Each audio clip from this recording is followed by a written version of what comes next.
పల్నాడు జిల్లా నర్సరావుపేట రూరల్ పరిధిలో స్పా సెంటర్పై పోలీసులు దాడులు చేశారు. స్పా సెంటర్లో వ్యభిచారం నిర్వహిస్తున్న వారిని అరెస్ట్ చేశారు. స్పా సెంటర్ యజమాని సుబ్రహ్మణ్యంతో ముగ్గురు యువతులను పోలీసులు అదుపులోకి తీసుకున్నారు.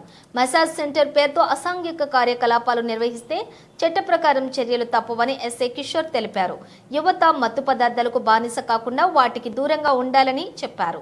పేకాట, గంజాయి లాంటి నిషేధిత అమ్మకాలు చేస్తే తమ దృష్టికి తీసుకురావాలని ఎస్ఐ కిషోర్ తెలిపారు. నర్సరావుపేట రూరల్ పోలీస్ స్టేషన్ పరిధిలో ఎల్టీ నగర్ 1వ లైన్లో అనాథరైజ్డ్గా ఈ యొక్క మసాజ్ సెంటర్ పేరుతో కొంతమంది వ్యక్తులు అక్కడ వితౌట్ పర్మిషన్తో గవర్నమెంట్ అథారిటీ కానీ ఎలాంటి సర్టిఫికేట్లు లేకుండా మసాజ్ సెంటర్లతో నడపడం మా దృష్టిలోకి రావడం జరిగినది. దీని మీద అక్కడికి రైడ్ చేసి అక్కడ ఉన్న అనాథరైజ్డ్గా నడుపుతున్న సుబ్రహ్మణ్యం అనే వ్యక్తిని మరియు ముగ్గురు యువతలని అదుపులోకి తీసుకొని కేసు రిజిస్టర్ చేసి దర్యాప్తు చేయడం జరుగుతున్నది.